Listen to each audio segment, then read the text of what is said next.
이야기 해보도록 하겠습니다. 무엇보다 일단 국내 증시에 대한 이야기 간단하게 좀 짚고 넘어가면 좋을 것 같아요. 오늘 우리 증시가 이제 코스피, 코스닥 모두 천장에 좀 올라간 상태입니다.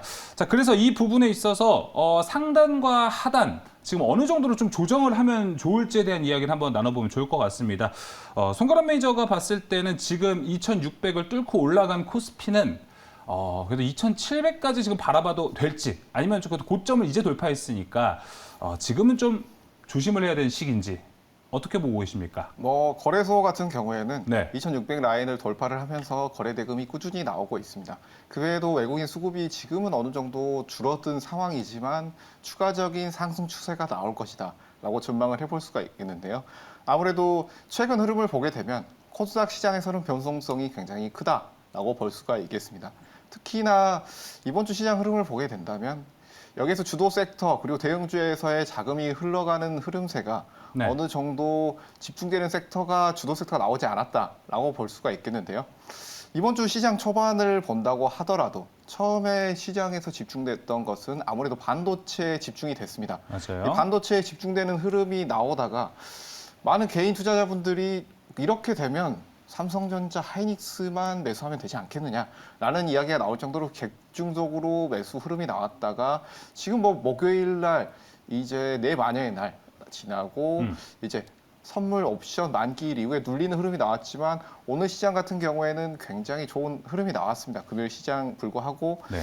2차 전지주가 다시 한번 이런 에코프로 중심으로 해서 강력하게 올라가는 흐름이 나왔다. 라는 점에서는 코스닥 시장이 아무래도 지금의 변동성이 클 것이다 라고 볼 수가 있겠습니다. 지금 같은 경우에는 지수가 883포인트 지지가 되면서 상승하는 흐름이 나오고 있지만 지금에서 코스닥 시장 같은 경우에는 우리가 단기 전고점인 890대 이 포인트 라인을 어느 정도 거래량으로 돌파를 하는지 이 여부가 여기에서 지금 주도주 역할이라고 보긴 힘들지만 외국인 수급이 집중되고 있는 이런 반도체주들, 2차 전지주들이 추가로 상승할 수 있는 흐름인지를 판단할 수 있는 구간이 되지 않을까라고 보여지는데요. 네. 그렇기 때문에 코스피 지수, 거래소 지수는 꾸준히 우상할 가능성이 높겠다라는 점. 코스닥 지수는 여기에서는 추가 상승 흐름이 나오겠지만 890 라인대, 900 라인대를 우리가 어느 정도 거래 대금으로 돌파가 나오는지 여부에 따라서 여기에서 다시 한번 눌리는 흐름이 나올지 아니면 여기서 추세 상승으로 더 강한 흐름이 나올지를 판단할 수 있는 구간이 나올 것이다. 라는 점 함께 말씀을 드리겠습니다. 네, 알겠습니다. 일단은 코스피와 코스닥 모두 좀 긍정적인 추가 흐름을 좀 예상을 하셨고요. 최진우 매니저가 봤을 때는 그 흐름이 나온 데 있어서 아무래도 좀 반도체가 올라야 사실 지수도 같이 잘 올라가는 경향이 있기 네네. 때문에 반도체 쪽에서 더 좋게 보이시는지 아니면 사실 반도체가 안 오른 날은 2차 전지가 좀 올라가잖아요. 네, 그래서 그렇죠. 2차 전지 쪽에 좀 손을 들어줘야 될지 아니면 두 개 다 좀 가져가야 되나요, 지금은? 사실상 지금은 주도 섹터가 거의 이제 우리가 이제 눈여겨볼 정도로 좀 경기 민감 섹터로 좀 많이 잡혀 있거든요. 그 중에서도 좀 주도 섹터는 저는 좀 2차 전지 쪽보다는 좀 반도체 쪽으로 잡힐 확률이 굉장히 좀 높다고 보고 있습니다. 예. 2차 전지에 대한 성장성을 전혀 의심하는 부분들은 아니지만 일단은 그간 좀 주도를 했었던 업종 중에 하나였고요. 그렇다면 지금 외국인이나 기관의 수급 자체가 심리적으로 봤을 때 주가가 바닥 부근에서 올라오는 부분들의 주도 섹터로 잡는다고 하게 되면은 네. 성장성을 같이 놓고 봤을 때 반도체나 2차 전지나 별 다른 그런 부분들이 없습니다. 그러면 결국엔 상대적으로 밸류에이션으로 좀 매력도가 높은 반도체 같은 경우 조금 더 수급적인 부분들이 몰릴 가능성이 좀 크고요. 이제 코스닥 같은 경우, 코스피 같은 경우가 지금 이제 RSI 상대지수 강도로 봤을 때 지금 과열 구간입니다. 그런데 지금 과열 구간에서 만약에 좀 매물을 계속적으로 좀 소화를 해주면서 올려주는지가 좀 체크고요. 그래서 한 2,690선 라인대가 일단은 좀 저항대로 보여집니다. 여기 저항대를 좀 돌파해주면은 한 2,750선, 60선까지도 단기적인 좀 상승을 노려볼 수가 있고요. 일단 코스피 같은 경우 2,570선만 확실하게 좀 지지를 해준다라고 하게 되면은 추세는 꾸준히 좀 유지를 해주지 않을까 지금 보고 있습니다. 네, 알겠습니다. 자, 이번 주 그리고 다음 주 시장 코스피, 코스닥 지수에 대한 이야기 좀 나눠봤고요. 이제 그 안으로 들어가서 좀 미세한 이야기를 하나하나씩 나눠보도록 하겠습니다. 먼저 2차 전지 오늘 섹터 레드앤블루 첫 번째 섹터로 이야기 나눠보겠습니다. 개인적으로 아직 좀 갈팡질팡이라는 느낌이 좀 듭니다. 진짜 올라가는 건지 아니면 이게 잠깐 올라가는 흐름인 건지 많은 분들 궁금해하실 것 같습니다. 2차 전지 바로 확인해 보겠습니다. OX 들어주시죠. 하나, 둘, 셋. 2차 전지부터 일단 O와 X로 의견이 갈렸습니다. 일단 O 의견을 준 손가람 매니저님, 어떤 측면에서 O 의견을 준 건가요? 쭉 올라가나요, 일단 이제? 2차 전지 부분에 있어서는 지금의 주도주 섹터가 될 가능성이 굉장히 높다라는 점을 먼저 말씀을 드리겠습니다. 여기에 있어서 이전에 지도주 역할을 했던 흐름처럼 뭐 다이렉트 원웨이로 강한 상승이 나올 것이냐라는 부분에서는 아무래도 주의해 볼 필요가 있겠다라는 점까지 함께 말씀을 드릴 텐데요. 네. 지금 현재 외국인들의 수급이 이전 장에서의 강했던 수급보다는 아직은 거래 대금이 크지 않다라는 측면에서 지금은 2차 전지적으로 집중이 되기보다는 어느 한 섹터에서 2차 전지 그리고 반도체주들 이렇게 번갈아 가면서 올라가는 주도주들이 이렇게 빠르게 순환되는 흐름이 나오지 않을까라는 점을 말씀을 드리겠습니다. 네. 그 이외에 뭐 이런 순환이 나온다라고 한다면 지금에 있어서 반도체주들과 2차 전지주가 가장 강하게 상승 추세 흐름을 이어가지 않을까라는 점을 볼 수가 있겠는데요. 네. 뭐 오늘 금요일 시장 같은 경우에는 큰 의미가 있다고 할 수 있겠습니다. 그것을 뭐 매크로 이슈만으로 살펴보게 된다면 지금 뭐 FOMC를 앞두고 있죠. 6월에 가장 큰 이슈라고도 할 수 있겠는데요. 이런 FOMC를 앞두고 시장 전체적으로 아무래도 지금 상황은 금리의 동결 쪽으로 무게를 싣고 시장이 반응했다라고 볼 수가 있겠습니다. 네. 그렇기 때문에 이런 상승 흐름 속에서 2차 전지주들도 추가로 상승 흐름이 나올 가능성이 매우 높겠다라는 점을 함께 볼 수가 있겠는데요. 그렇게 된다면 이런 2차 전지주들은 대형주 위주로 추가 상승이 나오겠지만 우리가 수익률을 어느 정도 추가로 본다라고 한다면 여기에 관련된 섹터 내에서 순환매를 노려보는 것도 하나의 방법이 될 수 있겠다라는 점을 말씀을 드리겠고요. 이 섹터 안에서 자동차 경량화 관련된 종목이라든지 그 외에 뭐 충전소 관련된 회사들 이런 2차 전지 섹터 내에서 크게 부각되지 않았던 장비주들 이런 것들을 우리가 챙겨볼 수 있는 시기가 아닌가라는 점 함께 말씀을 드리겠습니다. 알겠습니다. 일단 대형주에서 먼저 좀 움직임이 나오고 이후 순환매 그리고 장비, 주목받지 못했던 장비 쪽에서도 이야기를 좀 해주셨는데 이에 대한 질문은 제가 잠시 후 질문으로 한 번 더 드리도록 할게요. 최준호 매니저는 X 의견을 줬는데 네네. 저와 뭐 제가 아까 갈팡질팡이라고 얘기를 해드렸는데 네네네. 이거 비슷한가요? 좀 의견이? 그 부분하고 좀 비슷하다고 봐야겠죠. 뭐 사실 뭐 지금 2차 전지가 다시 또 뭐 관심이 지금 좀 증가하고 있는 부분들은 물론 뭐 그만큼 가격적인 메리트 구간에서 또 도달을 했기 때문에 좀 어느 정도 반등 심리도 일단은 들어갈 것이고요. 예. 두 번째 같은 경우는 지금 뭐 2차 전지 같은 경우가 테슬라 훈풍이 좀 많이 불고 있습니다. 그러다 보니까 좀 테슬라 여파가 좀 컸던 부분들이 좀 있고 세 번째가 지금 올해 초부터 지금 탄산리튬 가격 자체가 굉장히 좀 많이 떨어졌었는데 4월 말 기점부터 지금 반등이 조금씩 나와주고 맞아요. 있거든요.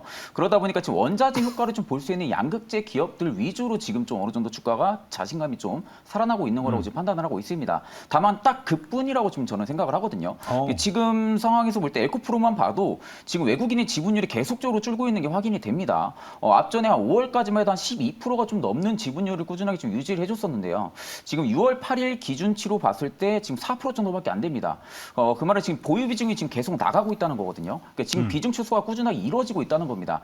사실 뭐 그러지 지금 상황에서 비중을 안 줄인 것 자체가 좀 말도 안 되는 게 네. 주가가 너무 거품없이 많이 올라갔습니다. 네. 그러다 보니까 지금 업종 밸류상으로 볼 때도 뭐 지금 PBR 수치가 13배 수준이고 PER이 지금 400배가 넘는 수준인데 시가총액이 한 17조 정도 형성이 되어 있거든요. 사실 지금 이 정도의 밸류를 받으려면은 일단 한 27년 이후에나 지금 우리가 좀 볼 수 있는 밸류지. 네, 지금 구간에서 우리가 굳이 이런 밸류를 볼 필요성은 좀 없다고 봅니다. 다만 지금은 좀 기대감, 결국엔 에코프로가 뭐 수주 부분들이 명확하고 앞으로 캐파 부분들이 좀 커질 수 있는 부분들이 명확하다 보니까 일단 주가에는 먼저 좀 반영이 됐다고 지금 판단을 하고 있기 때문에 네. 지금 구간에서 오히려 가지고 있으신 분들만 지금은 좀 대응을 해야 되고 신규로 좀 접근을 한다고 하게 되면은 그렇죠. 솔직히 지금 주도 세터가 지금 경기 민감 세터로 좀 많이 잡히고 있습니다. 그래요? 네, 그 부분에서 오히려 시세가 안 나온 뭐 반도체도 있고요, 뭐 건설도 있고 이런 쪽으로 담지 굳이 2차 전지 쪽을 담을 필요성은 있을까라는 좀 의구심이 있습니다. 알겠습니다. 오늘 경기 민감주에 대한 이야기 되게 많이 해주시는 것 같은데 두 번째 저희 섹터 레드앤블루 준비가 되어 있으니까 이 부분에 대한 이야기 자세하게 나눠보도록 하겠습니다. 추가적으로 이야기하자면 최준호 매니저님 아까 이제 에코프로에 한정지어서 좀 주가에 대한 네네네. 이야기, 뭐 2027년 주가를 좀 땡겼다 이렇게 네네. 좀 해석을 했는데 그 외에 다른 종목들 저는 2차전지를 지금 만약에 상승 모멘텀, 상승 흐름으로 본다면 최근에 덜 올랐던 종목들과 섹터를 보는 게 낫지 않을까라는 좀 생각을 해요. 뭐 예를 들어서 동박, 전해질 네네네. 전액, 그리고 뭐 분리막 등은 좀 소외를 받았잖아요. 네, 2차 그렇죠, 전지가 그렇죠. 올라갈 때. 네네. 그쪽을 보는 것도 리스크가 있는 건가요? 아니면은 여긴 노려볼 만한가요, 지금? 2차 전지 산업 내에서 노려본다고 하면 저는 좀 LEP 배터리 아니면 분리막 배터리요? 쪽. LEP 배터리 쪽. 엘리트? 네, LEP 배터리. LEP. 아, 네, 네. 예, 예, 예. 엘리트가 죄송합니다. 아니라 LEP. 예. 네. 네, LEP 배터리 아니면 좀 분리막 쪽은 충분히 노려볼 만은 합니다. 뭐 분리막 같은 경우도 지금 최근에 증권사 리포트가 굉장히 긍정적으로 좀 나와주고 있거든요. 그러니까 그 부분들에 있어서는 앞으로 좀 캐파가 상향 조정되는 부분들이 있는데도 불구하고 일단은 여타 에코프로처럼 지금 주가가 반영이 되고 있는 상태가 아닙니다. 그만큼 아직까지 2차 전지 내에서 수급 사이클이 살아있다라고 하게 되면 상대적으로 좀 저평가의 매력도가 높은 좀 테마성으로 좀 몰릴 가능성도 좀 크다고 보고 있거든요. 뭐 그럴 경우는 오히려 지금 LEP 쪽도 지금 보게 되면은 뭐 독단적으로 좀 종목 하나 두 개만 이렇게 좀 갔고 오히려 지금 관련주들은 지금 대부분 안 갔습니다. 네. 그 말은 즉슨 지금 LEP 쪽은 어느 정도 모멘텀이 좀 남아 있는 상황이라고 보고 있고 분리막 같은 경우는 지금 구간에서 2차 전지 접근한다라고 하게 되면은 좀 먼저 추천을 해줄 만한 좀 섹터이지 않을까 생각을 하고 있습니다. LEP? 네, 이거 LEP. LFP가 언제 LEP로 바뀐 건가요? 지금 이름이 좀? LFP. LEP. 기존에 원래 LFP도 LFP 배터리랑은 LEP 배터리랑 좀 다릅니다. 아, 그렇군요. 알겠습니다. 나중에 제가 또 따로 질문할게요, 이거는. 네. 자, 그럼 일단은 또 송가람 매니저는 완전 O 의견을 줬고, 아까 이제 뭐 장비주까지도 이야기를 해줬었습니다. 네. 그럼 그쪽에서 뭐 오늘 볼만한 종목이 따로 있는 건가요? 뭐 2차 전지 관련해서는 2차 전지 관련된 장비주들도 굉장히 많고 그리고 제가 오늘 탑픽 종목으로 가져온 섹터가 이 2차 전지 쪽에서도 우리가 충전소 쪽을 볼 수 있다라고 해서 이런 충전소 관련된 종목을 가지고 왔는데요. 네. 이런 2차 전지주들이 대형주들이 강한 흐름이 나왔기 때문에 여기에 관련해서 이 섹터 안에서의 순환매 그리고 이 섹터 안에서의 낙수 효과를 다음 주에 충분히 이런 중소형주들이 누릴 수 있다라는 측면에서 우리가 여기에서 수익권에서 어느 정도 안정적으로 가져가 볼 수 있는 종목군, 섹터가 어느 곳이냐라고 했을 때는 물론 경기 민감주들도 전반적으로 강한 상승이 나오겠지만 예. 이번 주 금요일에 강하게 올라갔던 섹터 중에서도 이런 낙수 효과를 노릴 수 있는 중소형주들, 섹터 내 순환매주들을 다음 주에 노려보는 것이 어떻겠느냐라는 점을 말씀을 드리겠고요. 예. 이렇게 마지막 부분에서 제가 탑픽 종목으로 어. 함께 설명을 드릴 예정입니다. 알겠습니다. 오늘 송가람 매니저의 탑픽 종목은 또 2차 전지에 있고 그리고 충전과 네, 관련된 맞습니다. 종목이라고 얘기를 해줬으니까 잠시 후에 오늘 막판에 소개해드리도록 하겠습니다. 자, 그럼 이제 두 번째 섹터로 넘어가 보도록 하겠습니다. 두 번째 섹터는 경기 민감주입니다. 이번 주 시장 흐름 쫙 한번 보셨으면은 여기가 움직이기 시작하네라고 생각하시는 분들 많을 것 같습니다. 건설기계는 사실 최근에 뭐 경기와 무관하게 잘 올라갔었고 해운이 움직이기 시작했거든요. 이 부분도 이야기 한번 해보면 좋을 것 같고 화학까지도 어떤 모멘텀으로 올라갔었는지 기대를 해봐도 되는 구간인지 이야기 한번 나눠보도록 하겠습니다. 경기 민감주 다 통틀어서 한번 OX 들어보도록 하겠습니다. OX 들어주시죠. 하나, 둘, 셋. 두 분 다 O 의견을 줬습니다. 최준호 매니저 봤을 때 화학, 해운, 건설기계 이번 주 좀 눈에 띄었던 섹터가 이 세 개거든요. 네네. 이 세 개 모두 좋게 보시나요? 아니면 이 중에 하나만 좀 좋게 보는 건가요? 저는 이제 화학이랑 건설기기는 좀 좋게 보고 있는데 해운은 아직은 그렇게 좀 좋게 보고 있는 상황은 아닙니다. 아직 뭐 조선 업황에 비해서는 그렇죠. 여전히 지금 해운은 좀 반등 국면에 들어서려면 좀 다소 시간이 좀 더 걸린다고 판단을 하고 있거든요. 예. 그렇기 때문에 해운 같은 경우는 조금 더 뒷전으로 좀 두시는 게 지금 일단은 좀 맞다고 생각을 하고 있고 석유화학 같은 경우는 지금 이제 석유화학이 좀 바텀 아웃 국면이라고 저는 좀 생각을 하고 있거든요. 그만큼 지금은 업황에 대한 개선 부분들이 주가에 좀 실릴 타이밍 구간이다라고 지금 말씀을 드리고 싶은데 예. 일단 지금 시클리컬 산업이다 보니까 일단은 방향성이 좀 전환을 했다는 부분들에 있어서는 굉장히 좀 큰 의미를 둘 수가 있습니다. 쉽게 말하면 이제 반도체도 좀 시클리컬 산업이다 보니까 좀 똑같은 좀 맥락으로 좀 보시는 게 맞을 것 같아요. 소계학 부분들은 지금 바텀아웃 국면에 있어가지고 오히려 지금 반등 기조가 나타날 수가 있기 때문에 그것 때문에 지금 주가가 조금씩 움직여주고 있다라고 지금 볼 수가 있고 예. 앞으로 아마 하반기에 좀 중국이나 좀 인도 쪽에 좀 내수 회복에 따라 가지고 앞으로 좀 수요가 좀 확실히 개선이 되는지는 조금 더 지켜봐야 됩니다. 그렇죠, 그렇죠. 다만 지금 업황이 반등을 보증을 해준다는 부분들에 있어서는 경기 부분들에 있어서 개선이 되고 있다는 부분들을 우리가 접근을 해볼 수가 있기 때문에 오히려 석유화학 부분들은 우리가 충분히 접근은 가능하다라고 말씀을 드리고 싶고요. 해운 같은 경우는 좀 조선이랑 조금 다르게 보시는 게 맞습니다. 맞아요. 네네. 해운 같은 경우 아직까지 글로벌 경기 하강 부분들이 있어가지고 물통량이 좀 많이 감소를 해 있는 상태입니다. 그러다 보니까 지금 해운 운임 같은 경우도 지금 뭐 반등이 나온다기보다는 좀 약세 흐름이거든요. 그러면 결국에는 해운보다 조선업황이 조금 더 빠르게 움직여줄 수밖에 없습니다. 그렇기 때문에 만약에 내가 해운이랑 조선 쪽을 좀 접근을 한다고 하게 되면은 사실 지금은 해운 쪽보다는 조선 쪽을 조금 더 보는 게 좀 맞고요. 일단 좀 컨테이너선이 이 공급 확대 부분들이 과잉으로 지금 남아있는 상태가 축소가 된다고 하게 되면은 그때부터는 좀 해운 쪽을 바라보셔도 되는데 사실 지금 뭐 조선이랑 해운 놓고 보면은 당연히 뭐 조선을 들어가는 게 좀 맞다라고 그쵸. 생각을 하고 있고 건설기계도 뭐 간단하게 말씀해드리게 되면은 일단 지금 중국 부동산 시장이 거의 4년, 5년째 역성장을 계속했습니다. 그러다 보니까 최근 들어서 좀 부동산 관련된 뭐 정책 이슈 부분들 예. 계속적으로 좀 나와주고 있거든요. 그러다 보면 결국엔 건설기계 수요 부분들에 있어서 효과를 볼 수가 있다라고 생각을 합니다. 그 중에서도 굴삭기죠. 굴삭기 부분들에 있어서 수요가 증가를 하게 되면은 우리가 그 다음 봐야 되는 거는 굴삭기에 들어가는 교체 수요 부분들을 주력으로 생산하는 업체를 보는 게 저는 좀 맞다고 생각을 하거든요. 결국에는 이 굴삭기 안에 교체 수요가 빠르게 굉장히 증가를 할 수가 있기 때문에 그 안에 있어서 좀 주력으로 가지고 있는 기업들 같은 경우는 충분히 지금도 접근이 가능하다라고 좀 말씀을 드리고 싶습니다. 알겠습니다. 세 섹터를 한 번에 좀 이야기를 해주셔가지고 정리해보자면 해운은 그래도 아직은 볼 때는 아니고 해운보다는 조선이 좀 더 매력적이다. 그리고 건설기계와 화학은 좀 긍정적으로 이야기를 네. 해주셨습니다. 손가락 매니저는 이 세 가지 섹터 다 좋게 보나요? 아니면 이 중에서 하나만 그래도 좋게 보나요? 뭐 최진욱 매니저 워낙 설명을 잘 해주셔가지고 골라만 주세요. 네, 제일 좋게 보는 여기에서는 거.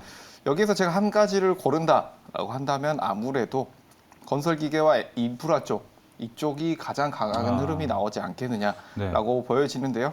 이제 최진욱 매니저 말씀해 주신 것처럼 이제 굴삭기와 힐로더 이쪽 부분에 있어서 네. 교체 수요가 있기 때문에 이 부분에 있어서는 10년 정도의 주기로 교체 수요가 지속적으로 나오고 있습니다. 그리고 건설 경기가 어느 정도 살아나고 있다는 점, 그리고 원자재 유가가 지속적으로 상승하고 있다는 점도 긍정적인 흐름 나오고 있고요.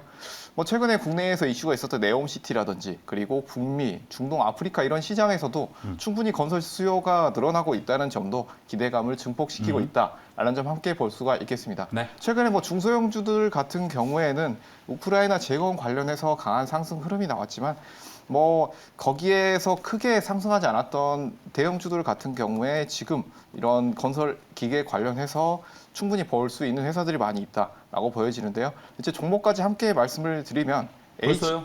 네. 왜 이렇게 잠깐 중립 좀 네네네. 부탁드리겠습니다. 먼저 네. 그러면 이런 그 건설기계 관련해서는 우리가 앞으로 볼 것들이 많으니까 이런 네. 원자재라든지 이런 수많은 이슈들 이런 긍정적인 부분들을 함께 보실 수 있겠다라는 네. 점 함께 말씀을 드리겠습니다. 아닙니다. 여기서 또 흐름을 또 끊어가면 좀 그러니까 기왕 말씀해 주신 거 종목까지 그냥 쭉 얘기해 주세요. 네, 종목을 함께 말씀을 드리자면 네. 말씀드렸던 것처럼 이 대형주 대형주. 네, 그래서 HB 어디입니까? 현대인프라코어를 말씀을 드릴 텐데요. 와, 여기는 지금 신고가 라인 아닙니까? 신고가 라인들의 대형주가 지금은 이런 밸류에이션 대비해서 좀 더 상승 흐름이 나올 가능성이 높다라고 보여지고요.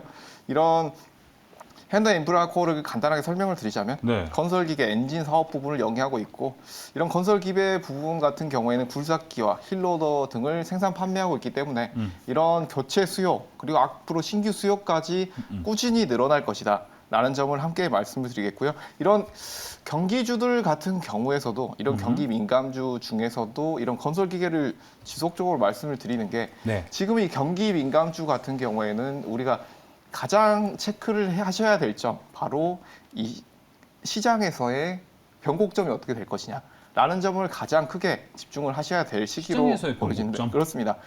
이런 뭐 경기 민감주 그리고 경기 방어주 이 두 가지가 있겠죠. 경기 방어주는 대표적으로 이제 이런 배당주들이라고 할 수가 있겠는데 경기에 상관없이 주가 흐름은 크지 않지만 주가 방어가 예. 잘 되는 이런 회사들을 볼 수가 있겠는데요.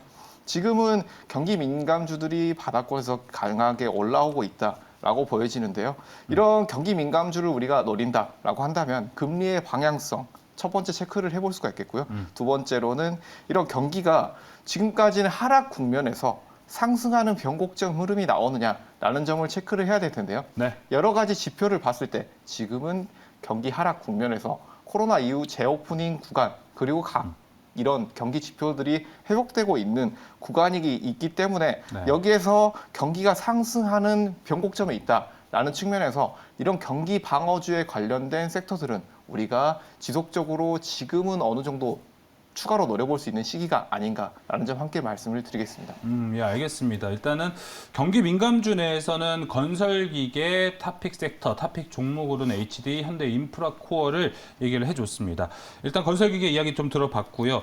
아까 이제 정리를 좀 해보자면은 해운은 아직은 좀 위험한 구간은 맞다, 확인할 게 아직 많다라고 이야기해 주셔서 저는 이 경기 민감주 오늘 세 가지 섹터 중에서 화학이 아직 좀 애매하다라는 생각을 좀 합니다. 확인할 것도 있을 것 같고. 우리가 이제 화학 섹터가 작년에 연말부터 좀 움직임이 나왔기 시작했는데 그때 화학 섹터 이야기, 시황 얘기를 좀 하다 보면은 결국에 뒤에 경기 침체 온다라고 얘기하면은 할 말이 없습니다. 이 섹터를 두고. 그래서 이게 지금 그럼에도 불구하고 지금 부담 없이 담아가도 되는 구간은 맞습니까? 아니면 그래도 아직은 좀 확인할 거 있다. 확인하고 넘어가야 된다. 이렇게 보십니까? 일단 화학 업종이 제일 좀 난감하긴 하죠. 경기 네, 민감 맞아요. 섹터들 중에서 제일 난감한 업종 뽑는다면 좀 화학이지 않을까 생각은 합니다. 사실 지금 뭐 화학을 우리가 좀 투자 포인트로 잡았던 부분들이 바텀아웃 부분들이거든요. 이게 지금 뭐 반도체처럼 뭐 좋은 이슈가 나와서 우리가 좀 매수 관점으로 잡는 게 아니라 시장이 현재 움직이는 색깔 자체가 경기 민감으로 좀 많이 움직입니다. 그러면 화학 업종들 같은 경우도 경기 민감 섹터에 좀 들어가 있다 보니까 같은 좀 순환매를 좀 돌아줄 수 있는 기대감에 우리가 좀 더 빠르게 좀 접근을 하는 관점으로 지금은 좀 화학 업종을 제가 말씀드렸던 부분들이고 네. 앞서 이제 앵커님 말씀하신 것처럼 물론 뭐 지금은 짚고 넘어가야 될 부분들 분명히 있어요. 올해 같은 경우 대규모 증설 부분들에 관련해 가지고 지금 이야기가 다시 또 쏙 들어가면서 증설 유입은 어떻게 보면 좀 여전히 부담으로 좀 작용을 할 수가 있습니다. 그렇기 때문에 이 증설 요인 부분들이 지금 업황 회복 속도의 좀 강도를 어느 정도 좀 제한은 할 수는 있습니다. 그러니까 다른 업종들 대비해서는 이 강도폭이 좀 낮아질 수는 있어요. 다만 뭐 화학이나 철강 같은 경우도 마찬가지로 굉장히 느리게 갑니다. 예. 좀 빠르게 가는 종목들, 특정 종목도 한두 종목 제외하고는 대부분이 전부 다 바닥에서 조금씩 올라오는 그런 좀 산업군이다 보니까 오히려 그런 관점으로 볼 때 접근이 가능하고 우리가 좀 확실하게 접근을 하게 되면은 조금 더 시간적인 여유를 조금 더 두고는 판단을 하시는 것도 나쁘지 않다고 보고 있습니다. 알겠습니다. 그럼 이제 일단은 시간적으로 여유를 보고 화학을 보자라고 얘기를 해주셨고 최진우 매니저가 봤을 때 이 경기 민감주에서 탑픽 종목은 또 무엇인가요?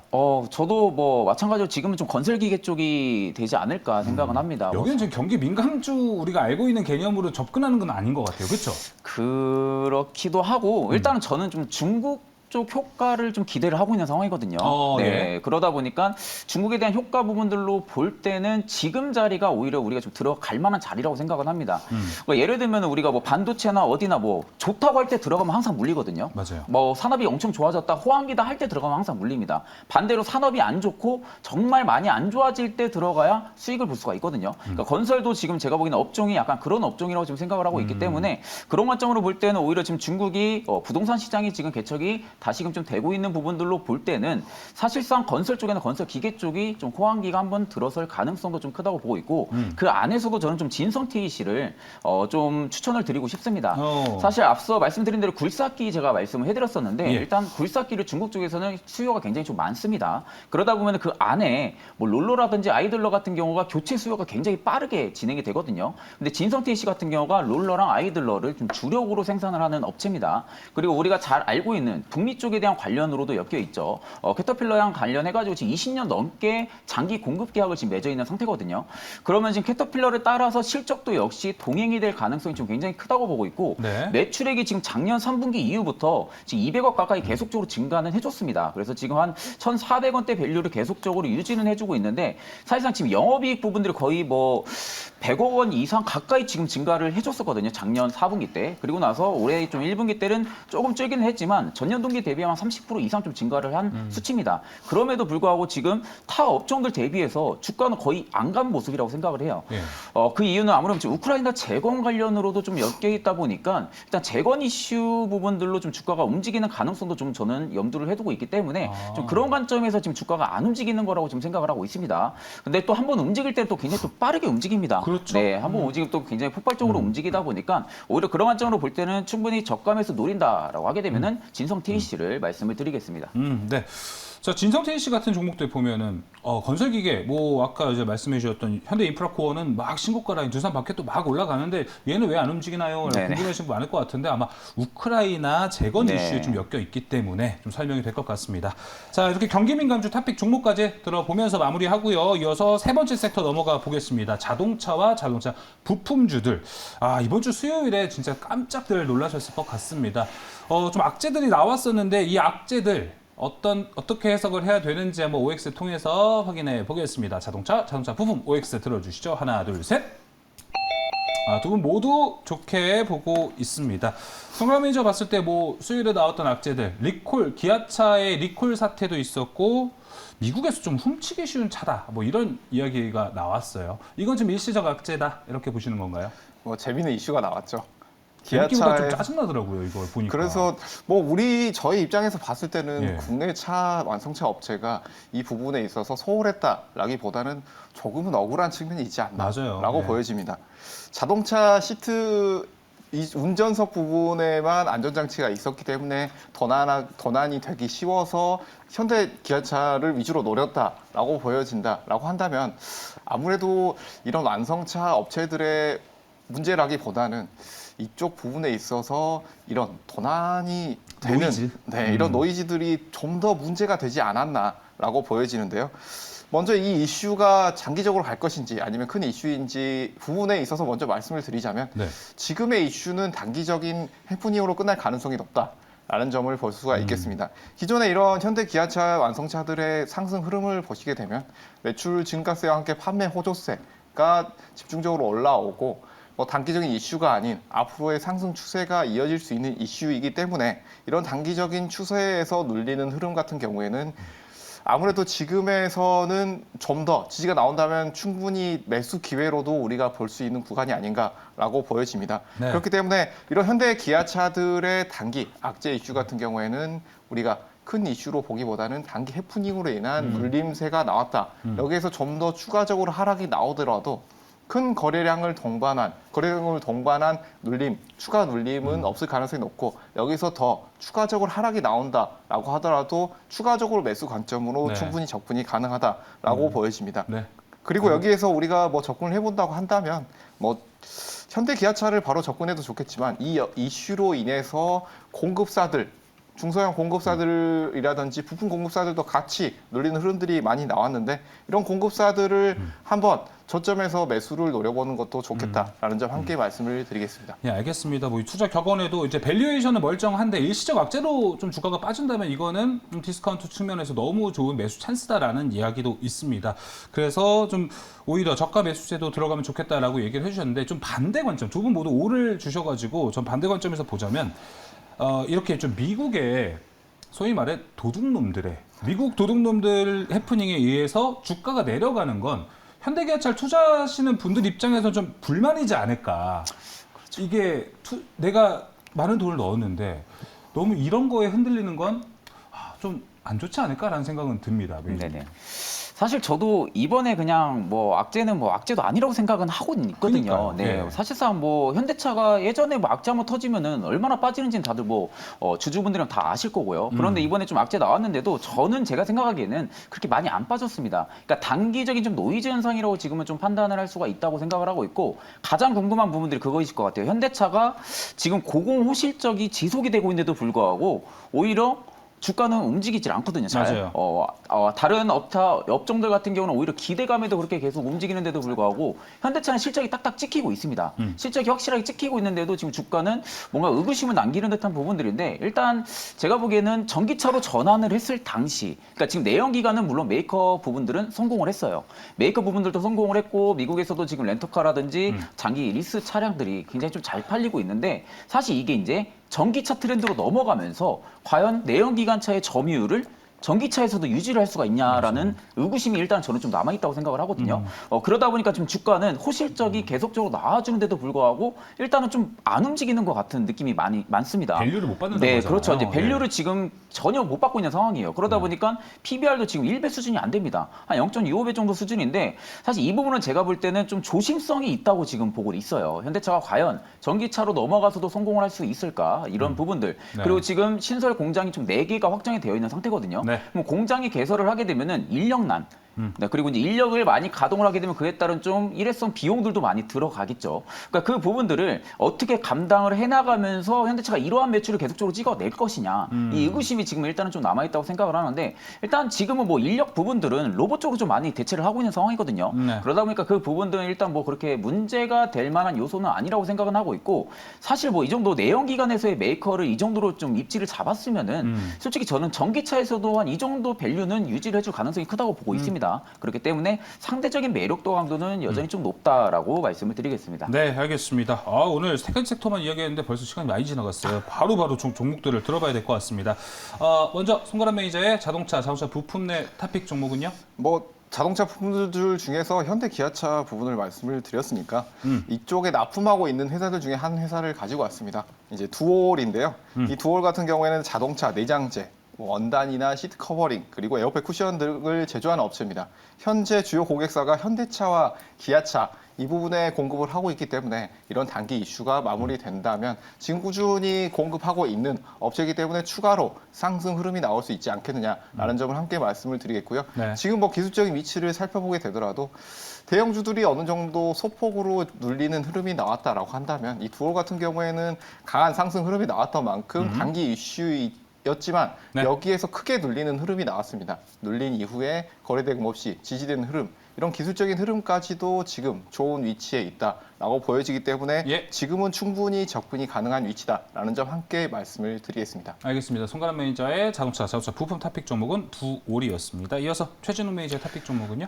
저도 자동차 부품 쪽에 화신을 좀 준비를 했습니다. 뭐 이것도 현기차의 좀 주력 제품 그쵸. 공급사죠. 근데 지금 화신 같은 경우는 주가가 좀 많이 올랐다고 좀 생각을 많이 하실 것 같은데 사실상 지금 밸류로 봤을 때는 굉장히 저는 지금 주가가 안 올랐다고 생각을 하고 있거든요. 그렇기 때문에 충분히 매력적인 구간이다라고 좀 말씀을 드리고 싶고 지금 현기차 같은 경우 지금 인도 공장 GM 쪽을 지금 인수를 완료를 하게 되면은 인도 비중이 높은 기업들이 분명히 갈 겁니다. 예. 그럼 인도 비중은 지금 20% 정도가 화신을 차지를 하고 있기 때문에 타업종 대비해서 굉장히 높은 점유율입니다. 그러니까 그런 점유율로만 볼 때도 오히려 매출적인 성장은 꾸준하게 나올 가능성이 크기 때문에 오히려 화신을 조금 더 집중적으로 바라보시면은 나쁘지 않을 거라고 보고 있습니다. 네, 알겠습니다. 자동차 부품 섹터 마무리하면서 다음 섹터 이제 넘어가 보도록 하겠습니다. 다음 섹터 이제 반도체 준비가 되어 있습니다.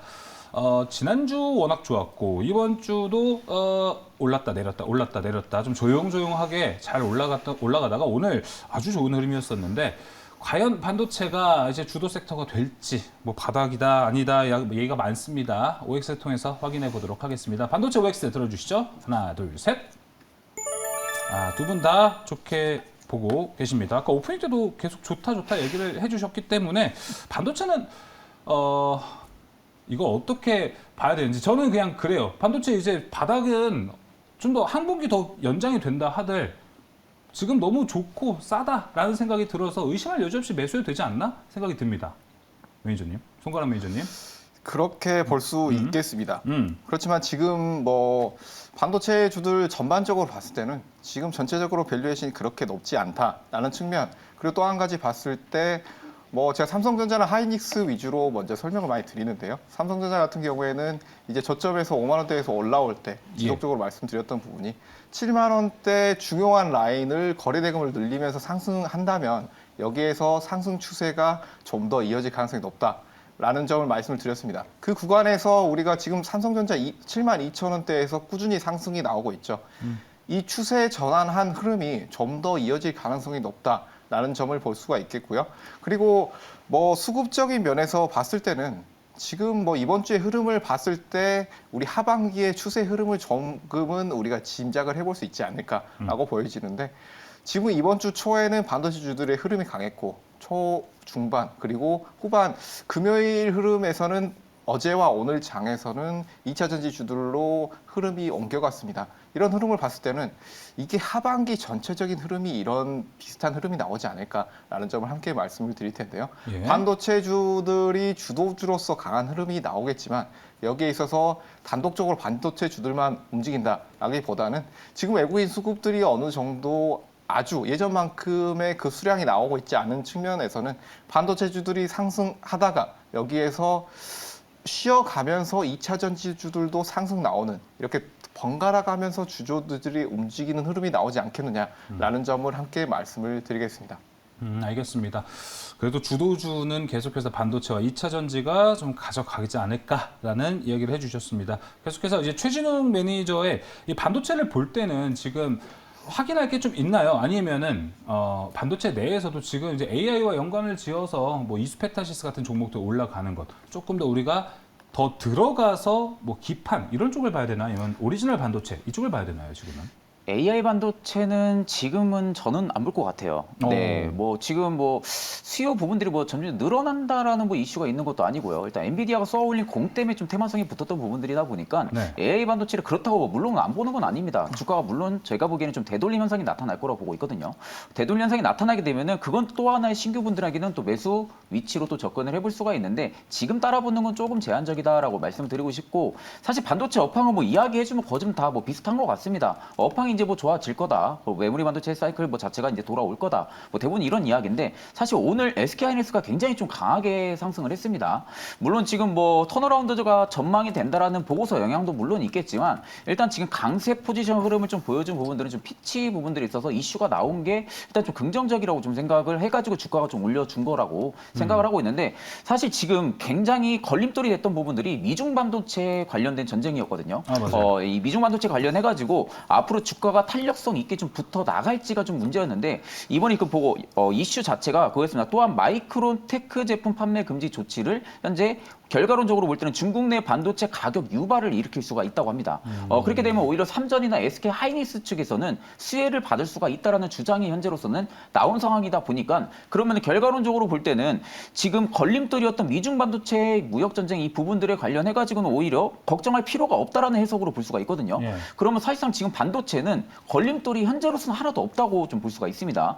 물론 좋아지는 거 누구나 다 알고 있는 사실이고요. 다만 우리가 알고 있었던 최고 걸림돌이 지금은 일단은 벗겨질 수가 있는 가능성이 있다 보니까 그런 관점으로 볼 때는 오히려 AI 쪽보다는 본연에 조금 더 집중을 해보시는 게 맞지 않을까 지금은 보고 있습니다. 알겠습니다. 최진웅 매니저의 반도체 이야기가 들어봤고, 마침 오늘 또 토픽 종목이 반도체 있군요. 네네네. 잠시 후에 공개하도록 하겠습니다. 그럼 손가락 매니저가 봤을 때 이 반도체 내 토픽 종목은 무엇인가요, 지금? 네, 저는 하나마이크론을 가지고 왔습니다. 하나마이크론은 제가 지속적으로 반도체 섹터를 말씀드릴 때마다 말씀을 드리고 있는 종목 중에 하나인데요.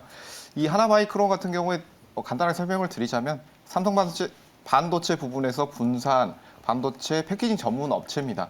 이 업체 같은 경우에는 이 비메모리 반도체 필수 기술인 플렉시블 패키징 기술을 보유하고 있고 이런 패키징 주력 품목 같은 경우에는 이제 스마트폰, 지문 센서 그리고 삼성전자, SK 하이닉스 등에도 지속적으로 공급하고 있는 업체입니다. 이 업체 같은 경우에는 뭐 반도체 분야에서 비메모리 반도체가 아무래도 지금 저점에서 올라오고 있지만 메모리 부분이 이런 수급 상황이 해결이 되고 그리고 올라오고 있는 삼성전자나 SK 하이닉스가 올라오고 있지만 아무래도 이런 수지가 더 높은 부분에 있어서는 비메모리 반도체가 아닌가라고 보여지는데 이 비메모리 반도체 같은 경우에는 우리가 쉽게 접할 수 있는 컴퓨터의 CPU라든지 그 외에 뭐 여기에 작용될 수 있는 이런 램이나 하드디스크 같은 것이 아닌 시스템을 운영할 수 있는 시스템 반도체라고 할 수가 있겠습니다. 이런 시스템 반도체 분야는 매년 굉장히 큰 규모로 성장하고 있고 이 성장 규모는 메모리 반도체의 2배 이상이 될 것이다라고 예상이 되고 있습니다. 거기에서 이제 앵커님이 말씀해 주신 것처럼 AI 시장도 우리가 무시를 할 수 없는 시장인 게 이 AI 시장 같은 경우에는 굉장히 큰 시장이죠. 이런 것들이 25년도에는 20% 최소 20% 이상 상승이 나올 것이다라는 부분이 보여지고 있기 때문에 여기에서 비메모리 분야의 반도체 부분은 우리가 지금의 밸류에이션 상승 추세가 많이 올라왔다라고 보기보다는 여기에서 비메모리 반도체 주로 이 하나 마이크론 같은 업체를 꾸준히 볼 필요가 있겠다라는 점 함께 말씀을 드리겠습니다. 네, 알겠습니다. 자, 이렇게 오늘은 네 가지 섹터 모두 확인해 봤고 OX로 전방도 이야기 나눠봤습니다. 자, 이제 두 분의 탑픽 종목도 공개할 시간인데 보기 전에 지난주 종목들 한번 어떤 성적을 거뒀는지 살펴보도록 하겠습니다. 손가람 매니저의 에이프릴 바이오가 이제 최고가 기준으로 5%대 수익을 찍었어요. 그리고 최진욱 매니저의 한미글로벌은 최고가 기준으로 6% 수익 기록했고 종가도 견고하게 버티고 있습니다. 5.25%까지 오늘 종가 마감을 했습니다. 최진욱 매니저가 봤을 때는 한미글로벌 아까 뭐 건설기계 얘기했던 거랑 좀 네네. 비슷한 궤를 가지고 있는 건가요? 그렇죠. 이제 그 비슷한 계류도 갖고 있고 저는 좀 재건 이슈가 나올 줄 알았거든요. 이번 주에? 네, 그래서 재건 이슈를 보고 일단 좀 추천했던 부분들도 있는데 사실 뭐 한미글로벌 같은 경우는 건설기계 수요 부분들도 굉장히 좋은 기업이다 보니까 지금도 아마 가지고 있다고 하게 되면 저는 꾸준히 계속 홀딩을 좀 유지를 하시는 것을 좀 추천을 드리고요. 네. 그리고 신규 분들도 한번 지금 자리에서도 충분히 분할로 접근이 가능하다라는 의견을 드리겠습니다. 알겠습니다. 한미글로벌 좋은 수익 기록했습니다. 최고가 6%대까지 기록했고요. 이어서 손가람 매니저님 에이프릴 바이오 리뷰도 좀 들어보겠습니다. 바이오, 제약바이오는 이번 주에 좀 듬성듬성 올랐다고 해야 되나요? 오른 종목은 올랐고 또 빠진 종목은 또 빠졌습니다. 뭐 제약바이오주들 같은 경우에는 앵커님이 말씀해 주신 것처럼 개별주들이 각각의 시세가 나왔다라고 보여집니다. 이런 각각의 시세가 나온 원인으로 봤을 때는 아무래도 수급이 어느 정도 집중됐다. 반도체와 2차 전지 쪽으로 집중됐다라는 흐름으로 볼 수가 있겠는데요. 바이오주들 같은 경우에는 제가 말씀드리는 주도 섹터가 될 수 있는 섹터들 중에 하나다. 지금은 밸류에이션이 그렇게 높은 구간이 아니다라고 볼 수가 있기 때문에 지금 구간에서는 이런 21선 라인에서의 이탈이 나오지 않는다라고 한다면 충분히 추가로 보유도 가능한 위치다라는 점 함께 말씀을 드리겠습니다. 알겠습니다. 손가람 매니저 에이프릴 바이오까지 리뷰 모두 맞춰봤습니다. 자, 그럼 이제 다음 주 노려볼 만한 종목은 무엇일지 오늘 두 분 다 섹터 레드앤블루 준비된 sek터 내에서 탑픽 종목을 가지고 왔는데 먼저 최진욱 매니저는 반도체에서 가지고 왔습니다. 네네. 어떤 종목이죠? 저는 MK전자라고, 네, MK전자라고 해가지고 아마 좀 생소해 하시는 분들도 좀 많으실 거라고 생각은 듭니다. 네. 일단 좀 세계 본딩 와이어 시장에서는 이미 좀 1위의 좀 점유율을 차지를 하고 있는 기업이거든요. 그러니까 매출액 부분들도 지금 계속 긍정적으로 좀 나와주고 있고, 업황이 지금 턴어라운드가 되면서 일단은 지금 가속화가 좀 매출 쪽에 좀 붙을 수 있는 가능성이 큰 종목을 본다라고 하게 되면은 NK인 쪽이지 않을까 지금 생각은 합니다. 그리고 지금 솔더블 시장에서도 지금 그 점유율을 확보를 하기 위해서 계속적으로 움직이고 있는 추세이다 보니까 오히려 그런 관점으로 볼 때는 앞으로의 캐파 부분들이 상향이 된다라는 관점으로 볼 때 주가는 전혀 뭐 지금 움직이고 있는 모습은 아니라고 생각을 하고 있고요. 트레이딩 관점으로 보게 되면은 지금 역배열에서 정배열로 만들어 가려고 하는 과정입니다. 중장기 이평들이 지금 6개월 선이 지금 이격도 안으로 1년선 안으로 지금 들어와 줬기 때문에 정배열로 좀 만들어가는 과정이라고 보시면 되시고 매수가 같은 경우는 14,150원에서 13,900원대까지 분할 매수 관점 추천을 드리고 목표가 같은 경우는 일단은 첫 번째 넘어야 될 선이 현재로서는 한 16,000원대입니다. 16,000원대를 만약에 좀 넘어선다고 하게 되면은 앞전 정고 한 18,000원대 부근대까지는 충분히 노려볼 수 있고요. 손절가 같은 경우는 12,700원을 제시를 해드리겠습니다. 알겠습니다. 여기도 지금 뭔가 엔비디아, AI 관련주도 좀 엮이고 있는 건가요? 네네네. AI 관련도 뭐 모멘텀이 있습니다. 알겠습니다. MK전자 목표가 16,000원, 손절가 12,700원으로 소개됐습니다. 자, 계속해서 손가락 매니저는 또 2차 전지 그리고 힌트 하나 줬습니다. 충전소까지 있는데 어떤 종목인가요?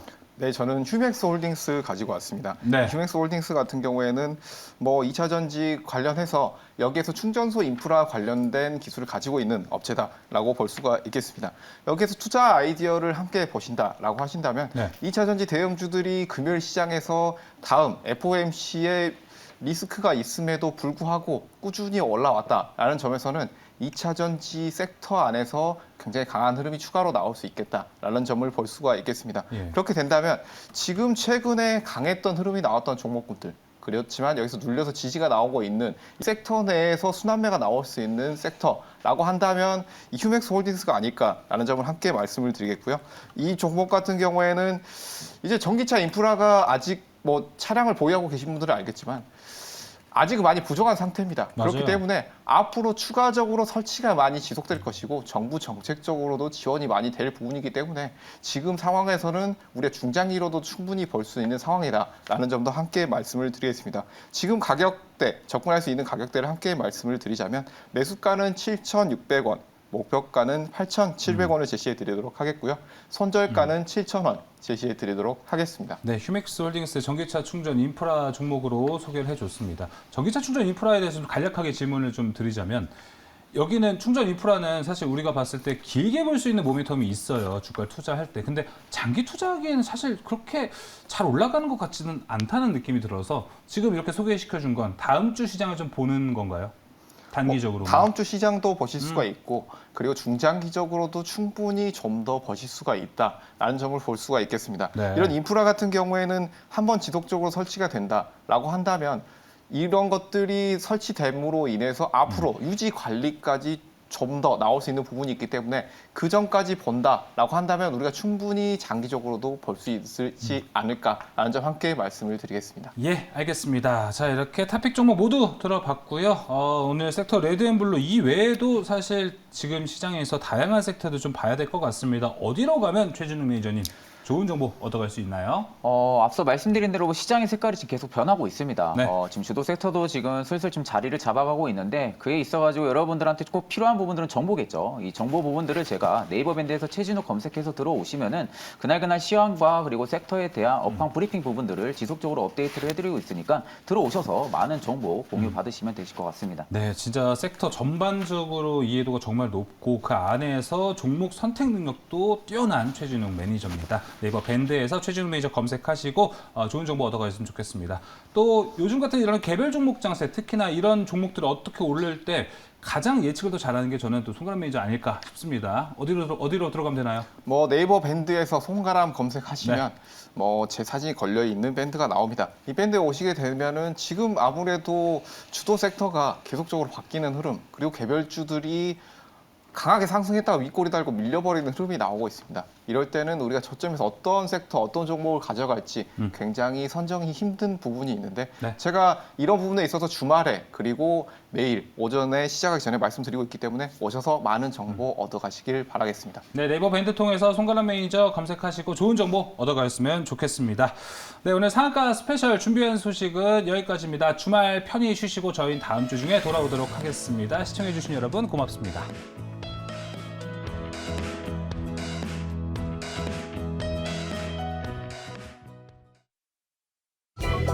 본 방송은 투자 판단을 위한 조언일 뿐 투자 결정과 결과에 대한 책임은 투자자 개개인에게 있음을 알려드립니다.